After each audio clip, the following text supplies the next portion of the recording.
supongan que la riqueza del individuo y su ingreso anual, supongan que la riqueza del individuo es 50.000 y el ingreso anual es 60.000. ¿Todo el mundo entiende la diferencia entre riqueza e ingreso? Bueno, no pasa nada, lo definimos. La riqueza del individuo es la suma de todos sus activos y pasivos financieros. Es decir, los activos menos los pasivos financieros del individuo constituyen su riqueza, su patrimonio. El ingreso es lo que el individuo percibe en términos de ingresos, digamos, es la renta del individuo. Para que el ingreso se pase a formar parte de la riqueza, esa transformación no es automática. O sea, si aumenta la riqueza de cualquiera de ustedes un 100%, perdón, si aumenta el ingreso de cualquiera de ustedes hoy un 100%, eso no necesariamente se va a traducir en un incremento del 100% de la riqueza, ¿sí? Se va a transformar en un incremento probablemente menor en la riqueza y con el tiempo van a ir acrecentando la riqueza. ¿Sí? Probablemente muchos de ustedes decían honrar muchas de sus deudas que tienen ahora, si incrementa el ingreso en un 100%, entonces una parte del pago por adelantado de todas esas deudas, lo que va a hacer es aumentar su riqueza, pero no en la misma proporción que el aumento del ingreso, ¿no? Es muy importante que entiendan esta diferencia porque después se pone a jugar con cambios en la riqueza o cambios en el ingreso y tenemos que entender eso primero. Bueno, entonces, asimismo, su demanda de dinero es una función dada por la demanda de dinero, sí, es I por 0,35 menos la tasa de interés. Y se deriva la demanda de bonos. Supongo que la tasa de interés incrementa en 10 puntos porcentuales. ¿Cuál es el efecto en la demanda de bonos? Para eso, ustedes tienen que saber una equivalencia fundamental, que es que la riqueza de un individuo es igual a la sumatoria entre la demanda de bonos del individuo y la demanda de dinero del individuo. ¿Sí?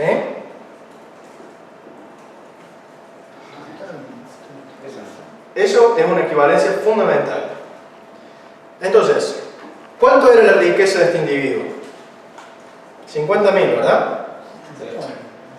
Esto tiene que ser igual a ¿qué? A su demanda de bonos más su riqueza, que es el I, multiplicado por 0,35 menos I. ¿Correcto?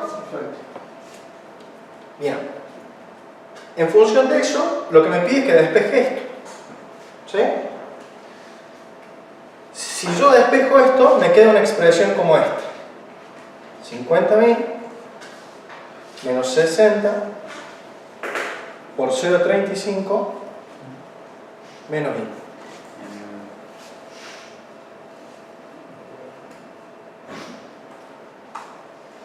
I. Y ahí puedo responder tranquilamente la pregunta, ¿no? Medio que les dije que no lo iba a resolver y lo estoy resolviendo. No, pero Después se me estaba pasando. Rompemos la cámara. vos esto, revisándolo, no sé, esa fórmula no la tenía, por lo menos la equivalencia de riqueza que asume el bono, no la tengo. Bueno, fíjense, creo que no está en las slides, pero sí está en Blanchard. Sí está en el capítulo 4. Que tiene los problemas 5 y 10, y si vos te vas y lees el capítulo 4, después ves que los componentes de la riqueza del individuo vienen dados por, básicamente... Sí, ni siquiera está como palabras, ni siquiera está como forma. Claro, pero ¿qué significa? O sea, lo único que soy depende de cuánto quiero demandar de bonos, de dinero o lo que tengo, básicamente. O sea, ¿es demanda o es tenencia? Eso es lo que no entiendo. Bueno, vos fíjate que en equilibrio, la sumatoria de tus activos con los pasivos financieros que vos tenés te va a dar esto, 50.000. Vamos a usar este ejemplo. Esto es un ejemplo. Te va a dar 50.000. Esa riqueza tuya va a tener un componente de cuánto dinero vos demandás. ¿Sí? ¿Por qué cuánto dinero vos demandás? ¿De qué depende cuánto dinero demandás vos? De las transacciones que haga. Depende de las transacciones que hagas, pero fundamentalmente... De la tasa de interés, o sea, de dejarlo en el banco... De dejarlo en el banco o no. Entonces, mientras mayor sea tu riqueza, ¿sí? más vas a poder vos tener margen de saber cuánto querés distribuir entre cuánto invertís y cuánto demandás de dinero. En una economía, ya nos estamos adelantando un poquito, pero en una economía con tasa de interés cero, ¿cuánto dinero tendrías, cuánto de bono y cuánto de dinero tendrías que demandar? Todo dinero. Todo dinero, ¿verdad? Porque ¿para qué le voy a colocar una tasa de interés cero? Prefiero tener la liquidez yo y decidir qué hacer yo. ¿Sí? ¿Pero esa tasa de interés es la misma para el bono? No, la tasa de interés cuando es cero, está bien tu pregunta. Perdón, ¿vas a querer todo dinero o te es indiferente tener dinero o bono? No, vas a demandar todo dinero. Ahora te explico por qué, mira, ahora te explico por qué. Es la trampa de liquidez. Pero volviendo a tu pregunta, que es muy buena, fíjate que acá la tasa de interés, cuando tiende a cero, ¿sí? ¿Cuánto es el valor de los bonos? ¿A dónde tiende? El valor de los bonos, ¿qué es? El precio de los bonos. Es el conjunto de los flujos futuros de fondo del bono descontados a la tasa de interés. Si la tasa de interés tiende a cero, ¿a dónde tiende el precio del bono? A infinito. El precio del bono... Sí, porque la tasa de interés está debajo en el banco. Esto no es el precio del bono. Sí, Esta es la demanda del bono, pero la demanda es una función inversa del precio. Entonces, ¿cuánto voy a demandar yo del bono si el precio tiende a infinito? Sí. Vamos de vuelta, voy a repetir, porque a veces la intuición es más difícil de cazar. Si la tasa de interés va a cero, entonces yo voy a preferir tener todo líquido, todo en liquidez. Es el caso de la trampa de liquidez que vamos a revisar ahora y está relacionado con los dos artículos que les di. Cuando la tasa de interés tiende a cero, yo prefiero tener toda la liquidez. ¿Por qué? Porque justamente como el precio en bono es igual al sumatorio de i igual a 1 hasta infinito de todos los flujos futuros del bono sobre 1 más la tasa de interés elevado a la i, ¿sí? Vamos a poner desde n igual a 1 para no confundirles las tasas de interés, ¿sí? Entonces cuando la tasa de interés tiende a 0, ¿sí? El precio de los bonos tiende a aumentar, ¿sí? Como los bonos se hacen muy caros y la demanda es una función inversa del precio, yo demando cada vez menos bonos en un entorno donde la tasa de interés se hace más chica, ¿sí? Entonces, hasta que esa mezcla se hace 100% de liquidez, 0% de demanda de bonos, cuando la tasa de interés es cero. La tasa de interés nominal es cero. ¿Bien? ¿Estamos todos de acuerdo con esto? ¿Entendió todo el mundo la intuición de esto? Bueno, entonces, lo que les pregunta ahí es qué pasaría si la tasa de interés aumenta un 10%. Bueno, ustedes ven claramente acá que si la tasa de interés aumenta, esto se va a hacer más pequeño, este lado se va a hacer más pequeño y la demanda de bonos se va a hacer más grande. Entonces, si aumenta la tasa de interés, la intuición es, prefiero no comerme ese costo de oportunidad, manteniendo la liquidez y colocando parte de esa liquidez en bonos. ¿Está bien? Y dice, ¿cuál es el efecto de un incremento de la riqueza en su demanda de dinero y en su demanda de bonos? Y acá quiero que lean muy atentamente, sobre todo los que vienen en el examen mañana. Dice, ¿cuál es el efecto de un incremento de la riqueza en su demanda de dinero? Entonces, la riqueza no es lo mismo que el ingreso. ¿Está bien? Entonces, si a mí me aumenta la riqueza, la demanda de bonos se va a ver alterada. Si yo dije que la demanda de bonos era esto, ¿depende de la riqueza? No. Guarda, yo dije que la riqueza es esto. ¿Está bien? Entonces, si yo aumento el nivel de riqueza, la demanda de bonos tendría que aumentar. ¿Está bien? Sobre lo que no tiene ningún efecto es sobre la demanda de dinero. ¿Está bien? Si aumenta mucho mi riqueza, no necesariamente va a aumentar mi demanda de dinero, porque la tasa de interés puede estar lo suficientemente alta como para que yo destine toda mi nueva riqueza a los bonos. ¿Se entendió? O sea, va a depender de la tasa de interés. Exactamente. ¿Cuál es el efecto de un incremento del ingreso en su demanda de dinero? Ahora nos pregunta lo otro. ¿Qué pasa si aumenta el ingreso? Si aumenta el ingreso, ¿cambia mi demanda de bonos? ¿Por qué? Si aumenta mi ingreso, Se aumenta el... No, la demanda de bonos para el... Porque aumenta la demanda de dinero. si aumenta Si la el riqueza está ingreso, fija, te crece el juez y te resta algo. si aumenta el ingreso, ¿qué pasa con mi demanda de dinero? Aumenta. Aumenta mi demanda de dinero. Pero ¿qué pasa con la demanda de bonos? No necesariamente, exactamente, pero... Si la riqueza está fija, baja. Exactamente, a eso quiero llegar. O sea, si lo único que yo cambio, para que no se confunda, si lo único que yo cambio es el ingreso, aumento el ingreso, entonces voy a demandar más dinero, pero voy a demandar menos bonos, dada la misma riqueza. ¿Por qué esto? Porque cuando aumenta el ingreso, como dije al principio, ese aumento del ingreso no se traduce automáticamente en un aumento de la riqueza. Pasa un tiempo hasta que se incorporan los aumentos en el ingreso a la riqueza y terminan aumentando la demanda de bonos. Entonces la respuesta completa sería no. Si a mí me aumenta el ingreso, en el corto plazo lo que me toca esto es la demanda de dinero. Seguramente aumenta la demanda de dinero, pero no va a aumentar la demanda de bonos. La demanda de bonos en todo caso va a aumentar cuando este aumento del ingreso se mantenga a lo largo del tiempo y se traduzca en un incremento de la riqueza. D. Considera la siguiente afirmación. Cuando los individuos ganan más dinero, obviamente querrán poseer más bonos.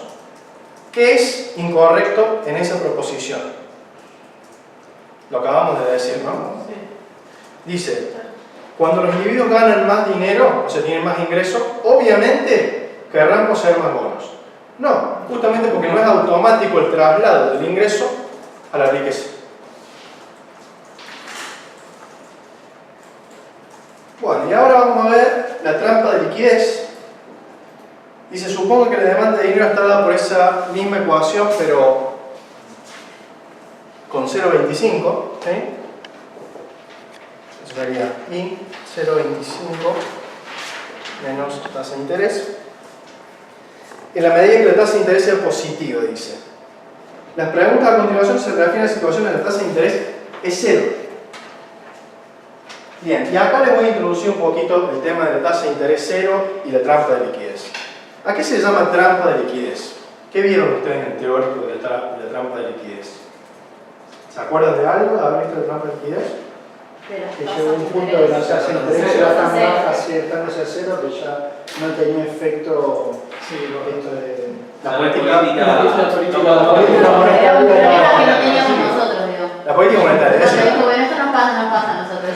llega un momento donde la política monetaria deja de ser efectiva cuando las tasas de interés permanecen en un rango muy pequeño, muy cerca de cero. ¿Sí?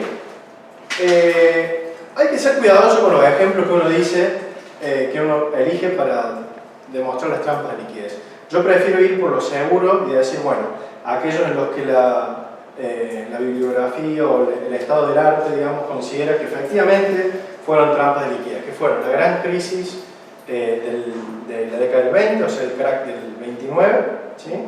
Eso fue una situación de trampa de liquidez. Y otra situación de trampa de liquidez fue la economía japonesa del año 95 en adelante, donde la tasa de interés cayó muchísimo, se mantuvo en un rango muy pequeño, en torno a cero, durante mucho tiempo, y eso se tradujo en deflación. ¿Sí?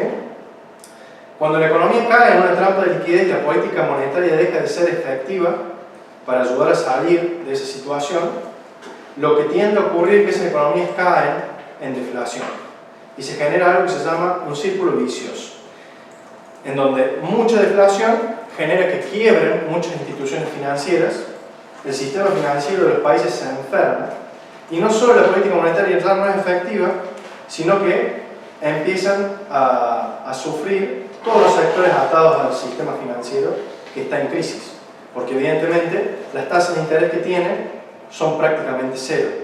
¿De qué viven las instituciones financieras? De la spread entre las tasas pasivas y las activas, ¿no?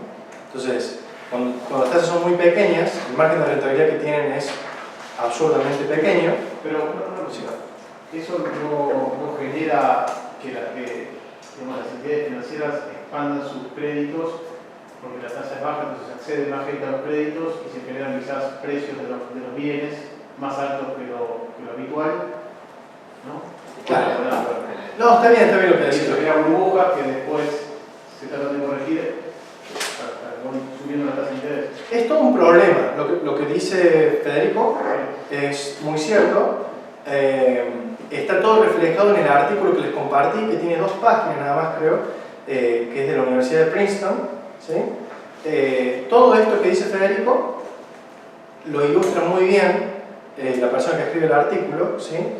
Y básicamente lo que dice acerca de este círculo vicioso que se genera es que ya no podemos utilizar la política monetaria para salir del problema, porque no es efectiva. ¿Sí? Entonces, por política monetaria me refiero a la forma tradicional de la política monetaria, que es hacer operaciones de mercado abierto, en donde vas y básicamente compras tus propios títulos de deuda e inyectas dinero en el mercado. ¿Sí? Como las tasas de interés son tan bajas, la demanda de dinero es máxima. Es decir, los individuos prefieren tener todo líquido, no quieren hacer ninguna colocación. Al no hacer ninguna colocación, no tienen dinero, no depositan dinero en el banco, Federico. Como no depositan dinero en el banco se drena de liquidez, todo el sistema financiero se drena de liquidez. No tiene dinero para prestarle a nadie, sumado que tiene tasas de spread entre tasas de interés bajísimo. ¿Sí? Entonces el sistema financiero se estresa, ¿sí? Y al estresarse se produce realmente una situación de la que es muy difícil salir. La trampa de liquidez, tienen que saber ustedes que es una propuesta keynesiana. ¿Sí? Una propuesta keynesiana en donde lo que propone básicamente Keynes es que la economía básicamente se comporta de esta forma cuando las tasas de interés colapsan a cero. ¿Está bien? Bueno, entonces, ¿cuál sería una posible salida? Bueno, y ahí viene el segundo artículo que les compartí, que es de Ben Bernanke. ¿Sí? No sé si conocen quién es Ben Bernanke, pero él fue un chairman de la Reserva Federal durante la crisis subprime. ¿Sí? Y es conocido en el mundo de las finanzas por una expresión que injustamente se le adjudica a él, que es helicopter money. ¿Sí? Es decir, vamos a salir de esta tirando plata desde un helicóptero. En realidad, esa expresión corresponde a Milton Friedman en un ejercicio intelectual que hizo Milton Friedman en la década del 60, ¿sí? En donde se preguntó qué pasaría si yo paso con un helicóptero y entro a regalar dinero a la población. ¿Sí? Ese ejercicio intelectual lo rescató Ben Bernanke, no sé si fue en el año a principios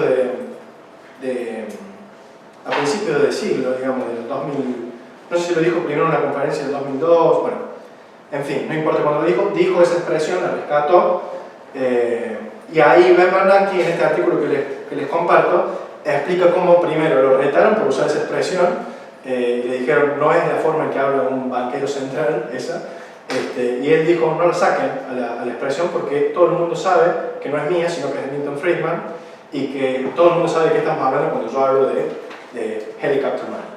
Y ahí explica en ese artículo que el helicopter money, es decir, salir a regalar la plata a todos, es posible, por más que parezca irrisorio, en una situación de trampa de liquidez, es posible que se considere como una herramienta de última instancia.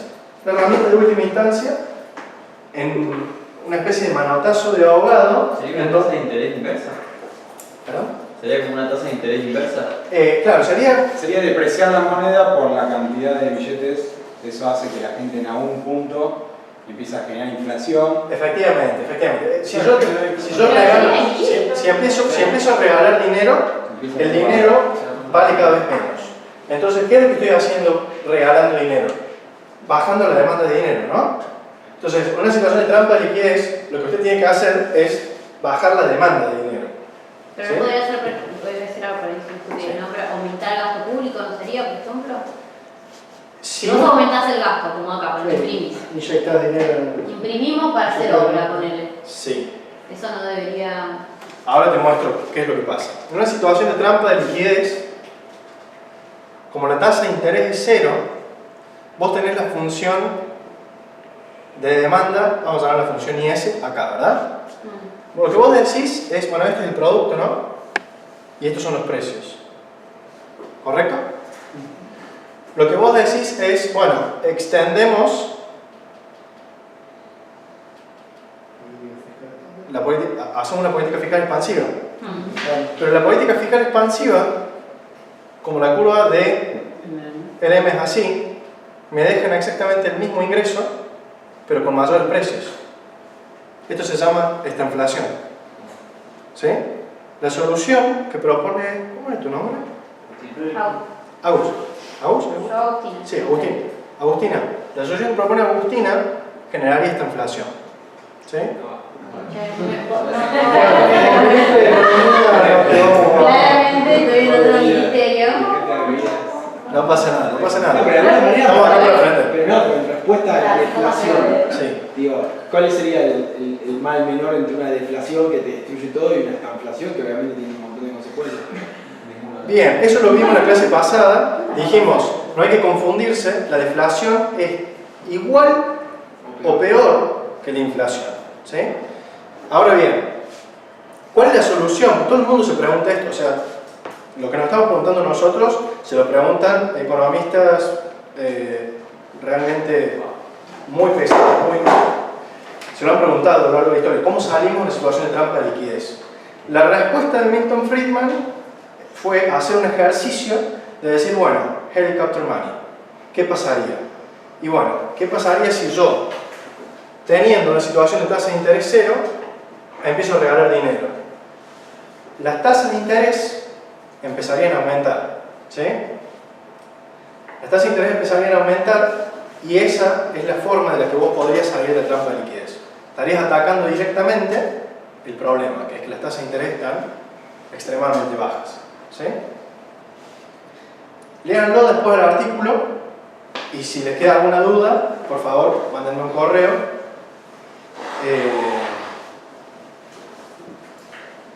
Y vamos a resolver un poquito, vamos a pensar un poco qué es lo que nos pregunta. ¿Cuál es la demanda de dinero cuando la tasa de interés es cero? Eso es muy fácil de resolver porque uno reemplaza por cero acá la tasa de interés y ve cuál es el ingreso y ya puede obtenerlo. No hay dificultad con el punto A, creo. El punto B es, si el ingreso es 80, ¿cuál es el menor valor de la oferta monetaria para la cual la tasa de interés es cero?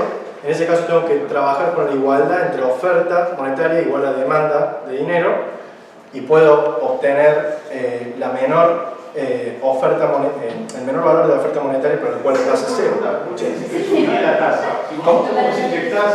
Perdón, pero repetime, Fede, que no... Ese helicóptero money, ¿por qué decís que subiría la tasa? ¿Sería automático o sube la tasa de interés? El razonamiento intuitivo es el siguiente. Si yo empiezo... ¿Por qué la sociedad ha decidido demandar completamente la liquidez y no colocar su dinero no hacer colocaciones financieras? Porque la tasa de interés es muy baja. Ahora bien, si yo empiezo